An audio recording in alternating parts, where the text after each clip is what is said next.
morning students, welcome to mathematics class, and today we will study the next chapter, chapter number 16, data handling. Okay, so data handling is also called the starting of the chapter statistics.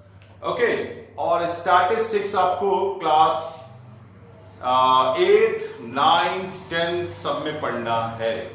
Even अगर mathematics आप लेंगे तो 11th, 12th में भी पढ़ना है.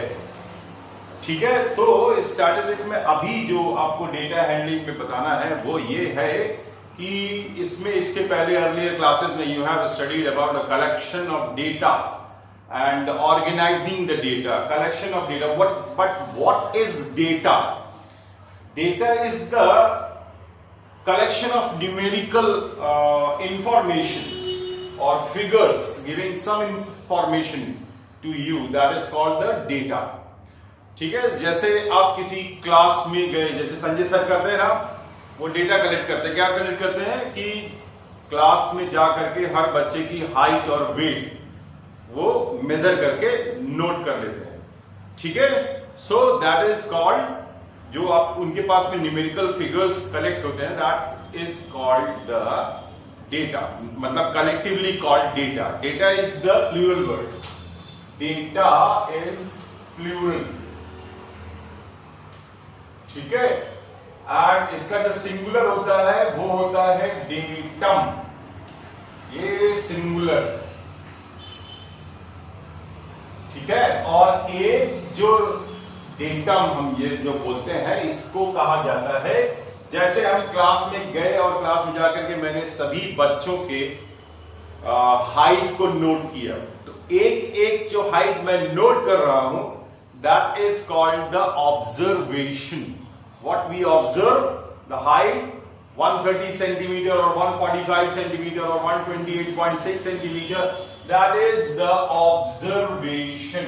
Observation, इसको हम लोग कहते हैं observation.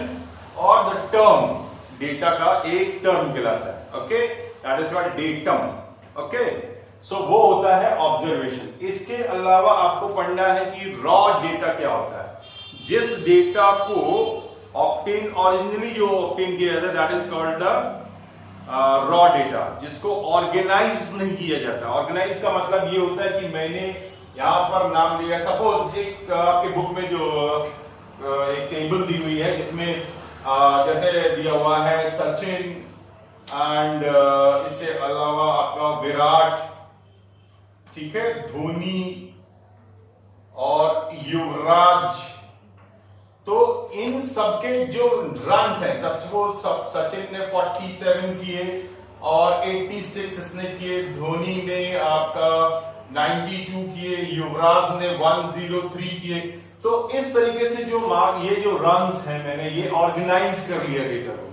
Now this is giving the clear picture कि किसने सबसे ज्यादा रन बनाए और किसने सबसे कम रन बनाए.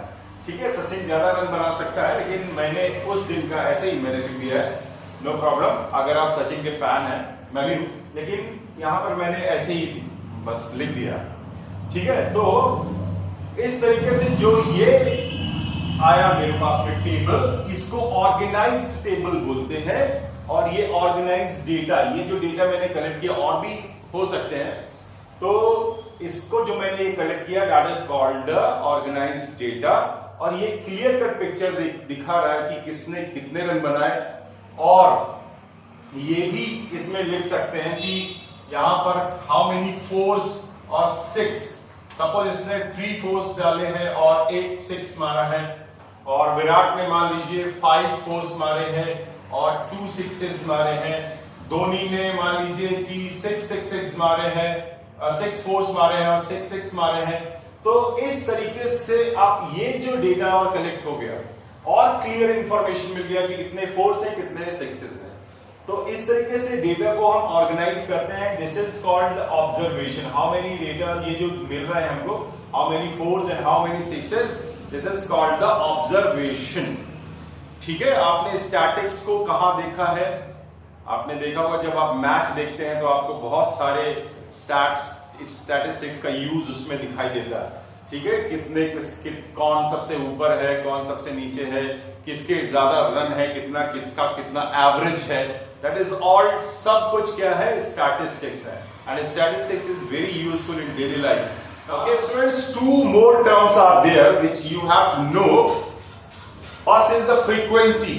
कोई भी ऑब्जर्वेशन कितनी बार उस डेटा कलेक्शन में आ रहा है, that is called the frequency. Number of times any observation occurs in that data, in a set of data, is called its frequency. And what is array? Array means अगर किसी data को मैंने, data के जितने भी terms हैं उनको increasing order या डिक्रीजिंग ऑर्डर में लिखा, दैट इज कॉल्ड एरे। ठीक है, किसी भी अरेंजमेंट को मैंने डेटा कलेक्ट किया, किसके सबसे ज्यादा मार्क्स आए, किसी क्लास में गए और सबसे पूछा कि आपके कितने मार्क्स हैं, आपके कितने मार्क्स मैथमेटिक्स में कितने हैं, मैथमेटिक्स में कितने मार्क्स हैं, सबसे पूछ लिया। पूछने के बाद में मैंने सबसे ज्यादा मार्क्स वालों को पहले लिख लिया, फिर उसके बाद उससे कम, उससे कम, उससे कम, ऐसे अरेंजमेंट कर लिया। दूसरा अरेंजमेंट तो उसको हम लोग बोलते हैं एरे। एरे डिफरेंट टाइप्स के होते हैं, वो आप हायर क्लासेस में और पढ़ेंगे। ठीक है, कि how many types of arrangement are there और किस तरीके से आप ग्रुपिंग करेंगे, ये सब आप हायर क्लासेस में पढ़ना है। ठीक है, अभी आपको पढ़ना क्या क्या है, मेजर ऑफ सेंट्रल टेंडेंसी क्या होता है। सबसे पहले तो ये जानते हैं कि मेजर ऑफ सेंट्रल टेंडेंसी क्या होता है। Okay, measure of central tendency ये क्या है। ठीक है, so the measure of central tendency is a single value that attempts to describe a set of data by identifying the central position within the set of data. मतलब जो measure of central tendency है उसमें एक single value पूरे data को represent करती है, उसके एवरेज को रिप्रेजेंट करती है, उसकी मीन वैल्यू को रिप्रेजेंट करती है, उसकी मिडिल वैल्यू को रिप्रेजेंट करती है। And this is also called measure of central location. बीच में जो सेंट्रल लोकेशन है that is called measure of central tendency. और मेजर ऑफ सेंट्रल टेंडेंसी में आपको पढ़ना है अरिथमेटिक मीन। अरिथमेटिक मीन, फिर उसके बाद आपको पढ़ना है median of raw data, median of only raw data and the median mode of raw data. ये दोनों आपको रॉ डेटा के पढ़ने। अरिथमेटिक मीन में आपको डिफरेंट टाइप के क्वेश्चंस मिलेंगे। अरिथमेटिक मीन कैसे फाइंड आउट करते हैं वो आपको पढ़ना है। मीडियन ऑफ रॉ डेटा कैसे, बहुत सारे नंबर्स आपको दिए हैं तो उसका मीडियन कैसे फाइंड आउट करेंगे, फिर मोड कैसे फाइंड आउट करते हैं, कोई रॉ डेटा दिया हुआ है तो मोड कैसे फाइंड आउट करते हैं, ये हमको पढ़ना है। और एक और चीज इसमें पढ़नी है दैट इज बार ग्राफ। ठीक है, बार ग्राफ ये आपको बनता होगा, पहले पढ़ा हुआ है बार ग्राफ कैसे बनाते हैं। और बार ग्राफ अगर गिवन है तो उससे इंफॉर्मेशन कैसे, कुछ पूछा जाए तो कैसे बता सकते हैं। ठीक है, now the students next topic is arithmetic mean. What is arithmetic mean? The average of a set of numerical values, the average of set of numerical values which can be calculated by adding all the terms of the set of the values and dividing by the number of that values. Okay, so arithmetic mean is also called average. Average find out करने को ही कहते हैं arithmetic mean. तो arithmetic mean होता है sum of all observations. ये raw data के लिए है। Sum of all observations divided by number of observations. ठीक है, ये होता है अरिथमेटिक मीन के लिए जो फॉर्मूला अभी आपको पढ़ना है for raw data. This is for the raw data, not organised data और डिस्क्रीट फ्रीक्वेंसी टेबल में आपको बताऊंगा आगे आपको। किस तरीके से करते हैं उसमें कैसे करेंगे, और रॉ डेटा दिया हुआ था कैसे करेंगे। सपोज इसमें क्वेश्चन लेते हैं, find the mean of 3, 4, 6, 9, 12, 15। Okay, ये हमने मल्टीपल, सपोज ये छोड़ो, इसको मैं छोड़ देता हूं। 3, 6, 9, 12, 15 का मीन फाइंड आउट करना है।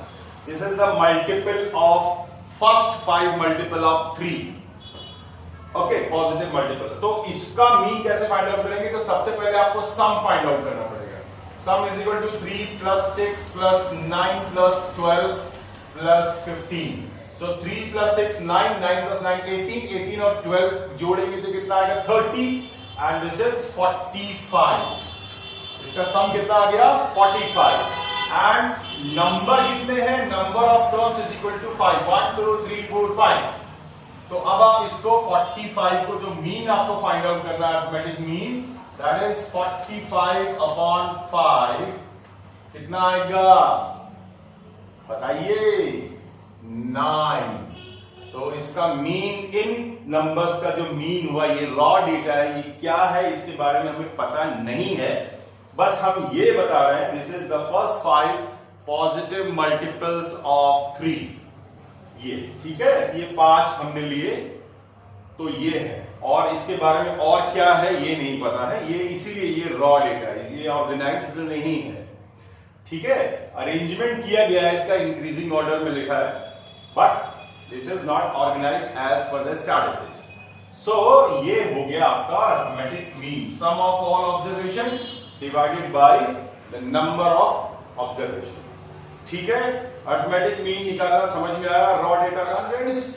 Question from your text book, first example of your text book, find the mean of this data, raw data 3, 3, 4, 5, 6, 7, 8, 9, 10, 23।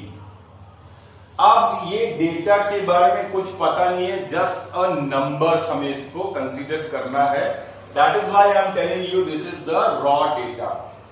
ठीक है, कोई इंफॉर्मेशन इससे मिल रही है, जस्ट अ नंबर हमें पता है कि ये नंबर्स है। अब इसका मीन फाइंड आउट करना है, तो पहले सम ऑफ ऑल ऑब्जर्वेशंस, ठीक है, तो सम ऑफ द ऑल ऑब्जर्वेशन कितना आएगा 3 plus 3 plus 4 plus 5 plus 6 plus 7 plus 8 plus 9 plus 10 plus 23। तो 3 और 3 6 plus 4 10, 10 plus 15 21, 21 plus 7 28, 28 plus 8 is equal to 36, 36 45, 55, and the sum is हो गया आपका 78। Okay, 55 plus 23 is 78, and number of observation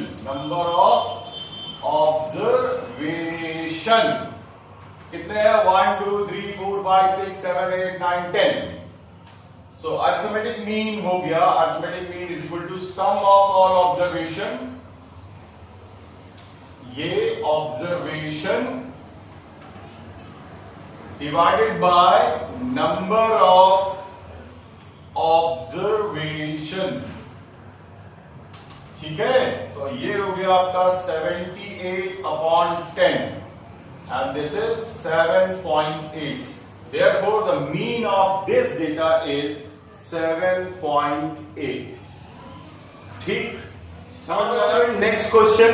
These are the weight of the 10 players of a volleyball team of a school are in kgs: 56 kg, 67 kg, 45 kg, 52 kg, 60 kg, 44 kg, 54 kg, 48 kg, 58 kg and 56 kg, and you have to find out the mean weight.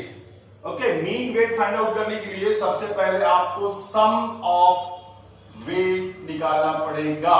sum of weight मतलब ये सब add करना है, 56 plus 67 plus 45 plus 52 plus 60 plus 44 plus 54 plus 48 plus 58 plus 56. So, जब हम इसको add करेंगे, मैंने पहले से इसको ऐड करके रखा हुआ है, that is 540 kg. And number of observation is already given in the question, that is 10. Number of weight या persons जिनके weight है is equal to 10. Therefore, arithmetic mean जो हुआ वो हो गया sum of weights divided by number of players या persons. यहां पर players है. Okay, so this is 540 divided by 10 and this is 54 kg. Do not forget to write the unit given in the question. Okay, so this is the mean weight. इस तरीके से ये जो average weight है that is called 54 kg of these players. Okay, समझ में आ गया? Now student, next example. This is from your exercise 16.1. The 7th question is there. Find the mean of first 5 prime numbers. First 5 prime numbers. पहले लिखना पड़ेगा आपको first 5 prime numbers. कौन कौन से होंगे? 2, 3, 5, 7 and 11. So these are the first 5 prime numbers. Okay, अगर आपको पता होना चाहिए प्राइम नंबर्स क्या होते हैं, आप पिछले क्लास 6 क्लास में पढ़ चुके हैं ढेर सारा प्राइम नंबर्स के बारे में. ओके, तो प्राइम नंबर्स क्या होते हैं? वो नंबर्स जो खुद से और 1 से डिवाइड होते हैं, बाकी किसी से डिवाइड नहीं होते हैं. उनके फैक्टर करने जाएंगे तो केवल वो नंबर मिलेगा या 1 मिलेगा. ठीक है. सो सम ऑफ प्राइम नंबर्स, ये जो फर्स्ट 5 प्राइम नंबर्स है वो हम फाइंड आउट करेंगे पहले. तो क्या होगा? 2 plus 3 plus 5 plus 7 plus 11. तो ये देखिए 5 plus 5 10, 17 plus 11 हो गया आपका 28.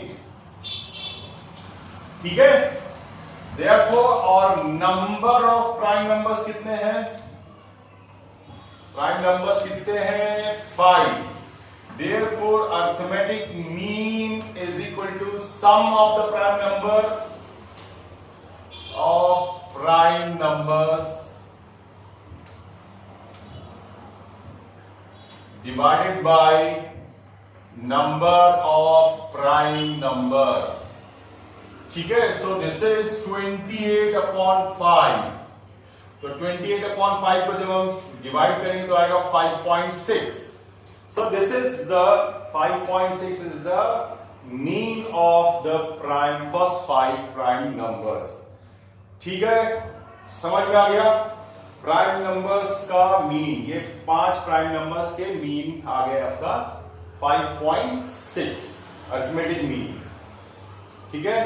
किस तरीके से अरिथमेटिक मीन फाइंड आउट करना है अब आपको समझ में आ गया. ठीक है. अभी कुछ और क्वेश्चंस करेंगे. Now students, next topic is arithmetic mean of grouped data.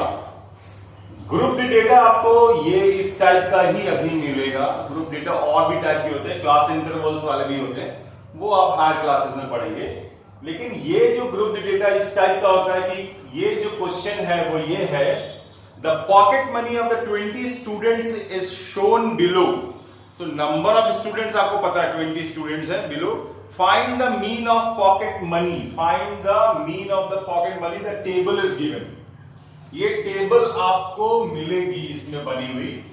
Pocket money in rupees 10, 20, 30, 40, 50. और 10 रुपए कितने लोगों को मिलते हैं? 5 स्टूडेंट से they got 10 rupees pocket money. और ये 20 रुपीज मिलते हैं 3 स्टूडेंट्स को, 30 रुपीज मिलते हैं 2 स्टूडेंट्स को, 40 रुपीज मिलते हैं 6 स्टूडेंट्स को, और 50 रुपीज मिलते हैं 4 स्टूडेंट्स को। So these what are these the values, these are called frequency. तो अगर हम इसको उस वाले मेथड से रॉ डेटा से करेंगे तो हमको क्या करना पड़ेगा, 10 को 5 टाइम्स जोड़ना पड़ेगा, 10 प्लस 10 प्लस 10 प्लस 10 प्लस 10, फिर उसके बाद 20 को 3 टाइम्स प्लस 20 प्लस 20 प्लस 20, फिर उसको 30 को 2 टाइम्स तो 30 प्लस 30, इसके बाद फिर 40 को 6 times plus 40 plus 40 plus 40 plus 40 plus 40 plus 40, ये देखिए 6 टाइम्स हो गया, और 50 को 4 टाइम्स मतलब 50 प्लस 50 प्लस 50 प्लस 50। अब जरा काउंट करिए 1 2 3 4 5 6 7 8 9 10 11 12 13 14 15 16 17 18 19 20। तो अब ये मेथड करने के लिए बहुत मुश्किल होगी, तो क्या करें, ये देखिए यहां पर देखिए 10 को 4 टाइम्स ऐड किया गया, मतलब 4 इंटू 10, ठीक है। Repeated addition is called multiplication. So यहां पर 10 को 4 टाइम्स ना ऐड करके हम 4 से 10 को मल्टीप्लाई कर सकते हैं। यहां पर देखिए ये 23 बार ऐड करने से तो क्या आ जाएगा 20 इंटू 3, फिर ये देखिए 30 इंटू 2, और यहां पर देखिए 40 इंटू 6।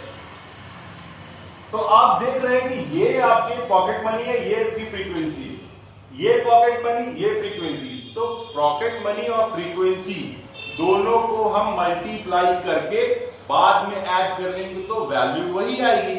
तो इसके लिए मेथड बना है, ठीक है। वो मेथड के लिए पहले इसको मिटाना पड़ेगा, ओके। तो यहां पर क्या करेंगे, टेबल बना देंगे, ऐसे टेबल बनाएंगे। थोड़ा मैं इसको ऊपर पे मिटा देता हूं, ओके। सो ये हो गई आपकी टेबल, बस टेबल इसमें 3 वो बनाने हैं। यहां पर आपको पॉकेट मनी x लिखना है और ये फ्रीक्वेंसी लिखनी है, और यहां पर इन दोनों को मल्टीप्लाई कर देना है। तो ये 10 rupees, 20 rupees, 30 rupees, 40 rupees and 50 rupees, और इसके नीचे आपको ऐड करना है।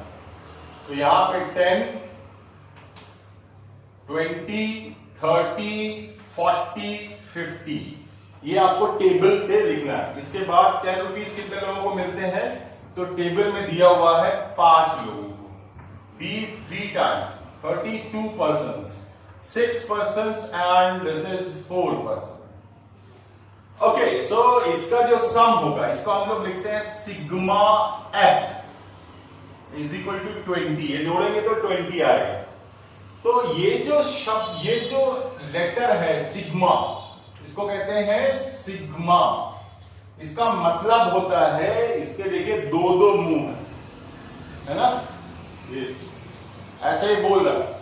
क्या कह रहा है ये कह रहा है जोड़ो। अब इसके आगे हमने एफ लिख दिया, इसका मतलब हुआ फ्रीक्वेंसी को जोड़ो। तो क्या कह रहा है, फ्रीक्वेंसी को जोड़ो। और अगर इसमें लिखा हुआ सिग्मा एफ एक्स, तो ये है एफ एक्स, इसको जोड़ो। बस इसका इतना मेन मतलब होता है, ठीक है। सिग्मा से देख के डर मत जाना, क्या है ये। सिग्मा का मतलब होता है ऐड करना, समेशन का साइन है ये। तो यहां पर जब हम ऐड करेंगे, ये लिखा है ना सिग्मा एफ, मतलब एफ को जोड़ो, ठीक है। तो ये 5 प्लस 3 8, 8 प्लस 2 10, 16 प्लस 4 20, करेक्ट है। अब इनका मल्टीप्लाई करेंगे, एफ एक्स का मतलब हुआ इनका मल्टीप्लाई। तो ये कितना हो गया 50, ये कितना हो गया 60, ये कितना हो गया 60, ये कितना हो गया 240, और ये कितना हो गया 200। अब यहां पे आएगा सिग्मा एफ एक्स। तो सिग्मा एफ एक्स जो आएगा टोटल जोड़ेंगे तो 610 आएगा, ठीक है। अब फॉर्मूला होता है अरिथमेटिक मीन, x बार से रिप्रेजेंट करते हैं, x के ऊपर बार लगा दिया तो क्या हो गया अरिथमेटिक मीन। और इसका फॉर्मूला होता है सिग्मा एफ एक्स, मतलब ये वैल्यू डिवाइडेड बाय ये value, divided by sigma F. So this is the formula for finding the mean of grouped data discrete frequency table like this. तो ये हो गया 610 डिवाइडेड बाय 20, तो 0 से 0 कैंसिल हो गया और इसको जब हम डिवाइड करेंगे तो आंसर आएगा 30.50. So this is the mean of pocket money getting 20 students.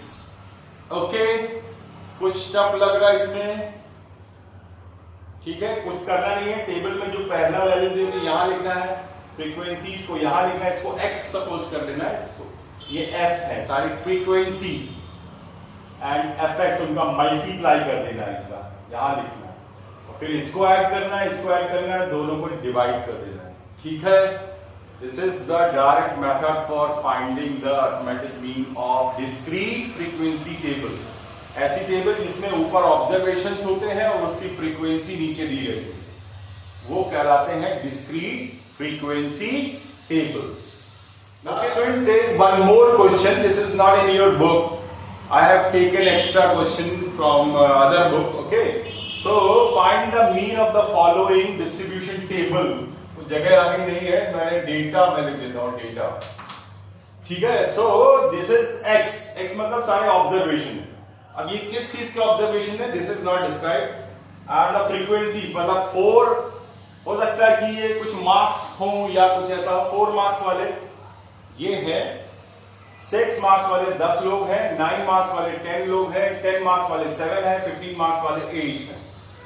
ठीक है, तो हो सकता है कि ये एजेस हो या कुछ भी हो सकता है. ठीक है, तो ये ऑब्जर्वेशन x लिया है और इसकी फ्रीक्वेंसी है, मतलब 4 is repeated 5 times, 6 is repeated 10 times, 9 is repeated 10 times, 10 is repeated 7 times and 15 is repeated 8 times. Okay, तो यहां पर इसका मीन आपको फाइंड आउट करना है.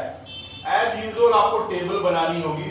ये टेबल मैं बना रहा हूं, ये देखिए केवल 3 कॉलम्स बनेंगे इसके अंदर. यहां पर आपको x लिखना है, यहां पर f लिखना है, यहां पर इन दोनों को मल्टीप्लाई fx.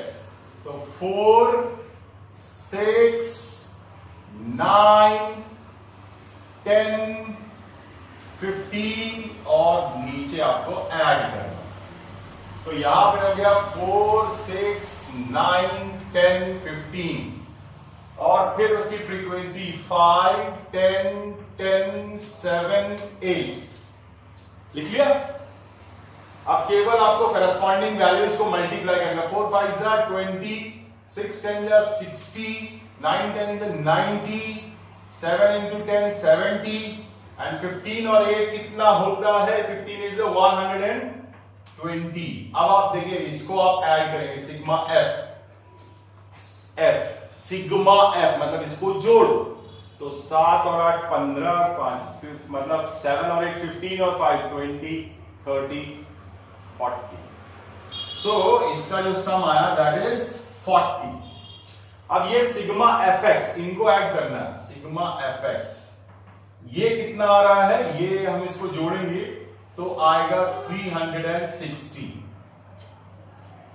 ओके, नाउ बस इतना ही करना है टेबल में. अब इसका x bar formula, x bar is equal to क्या होता है? Sigma fx upon sigma f. अब आप देखिए ऊपर आया 360 और डिवाइडेड बाय 40. ओके, 0 से 0 कैंसिल, आंसर आया 9.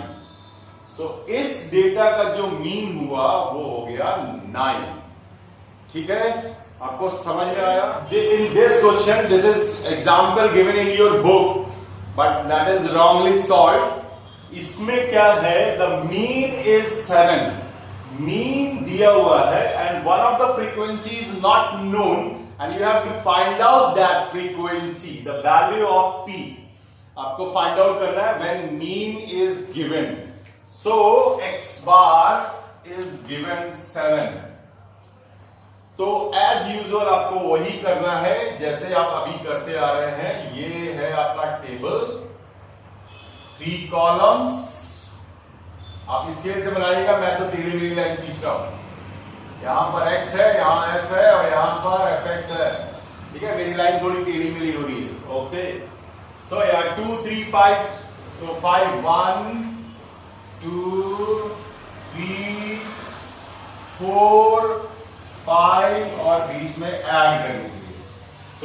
आपका 2, 3, 5, 10, 13 और इसकी फ्रीक्वेंसीज है 4, 8, P अननोन वैल्यू 12 एंड 6। अब आपको यहां पर एडिशन करना है तो ये वैल्यू ऐड नहीं करेंगे, बाकी सारी वैल्यूज ऐड हो जाएंगी। तो 8 प्लस 12 20 और 10 30। तो आपका जो सिग्मा एफ आया है वो आया 30 plus P. 30 plus P, P को ऐड नहीं करना है, ध्यान रखिएगा, वो वेरिएबल है। अब दोनों को मल्टीप्लाई करेंगे तो आएगा 8, 3 8 जा 24, यहां पे आएगा 5p, इन दोनों को मल्टीप्लाई करेंगे 120 एंड 13 6 जा कितना होता है 78। तो ये आया सिग्मा एफ एक्स आपका, और इसमें भी आप 5p को नहीं जोड़ेंगे, ये अलग रहेगा। तो इनको जब हम जोड़ेंगे तो ये हुआ है, हाँ, तो इसका आंसर आया 230 प्लस 5p। ये इन सब का ये 2 3 4 वैल्यूज, ये दो वैल्यूज और ये दो वैल्यूज को जोड़ेंगे तो आया 230 और 5p अलग से। ठीक है, समझ में आया? अब इसको उस फॉर्मूले में रखना है आपको। x bar is equal to कितना होता है sigma F x upon sigma F. तो ये हो गया 7 is equal to 230 plus 5p upon 30 plus p। Cross multiply करेंगे तो कितना आएगा 7 into 30, 210 plus 7p is equal to 230 plus 5p। तो यहां पर सब्ट्रैक्ट करेंगे 7p में से 5p माइनस करेंगे, कितना आएगा 2p, और ये माइनस करेंगे तो यहां आएगा 20। 230 में से 210 माइनस करेंगे तो कितना आएगा 20। Therefore the value of p is 10। आपकी बुक में इसको 4 बताया गया है क्योंकि यहां सब्ट्रैक्शन उन्होंने गलत कर दिया है। तो यहां पर आपका आंसर आएगा 10, p is equal to 10। Okay, तो इस तरीके से जो क्वेश्चन, ऐसे क्वेश्चन आपकी बुक में किसी एक्सरसाइज में दिए नहीं है, लेकिन मैं आपको एक्स्ट्रा क्वेश्चंस में दूंगा, तो आप इसकी प्रैक्टिस थोड़ी सी कर लीजिएगा। लेकिन जरूरत नहीं है अभी आप, क्योंकि 9th और 10th क्लासेस में ऐसे क्वेश्चंस पढ़ेंगे। ठीक है, तो ये हो गया आपका अरिथमेटिक मीन पूरा कंप्लीट। अब नेक्स्ट क्लास में आपको हम पढ़ाएंगे 16.3 के क्वेश्चंस डिस्कस करेंगे। वैसे जरूरत नहीं पड़ेगी, लेकिन आपको खुद भी करना चाहिए। ठीक है, तो अगर आप करेंगे तो आपको प्रैक्टिस होगा। ठीक है, और जो प्रॉब्लम हो आप हमसे पूछ सकते हैं। ठीक है, जय गुरुदेव।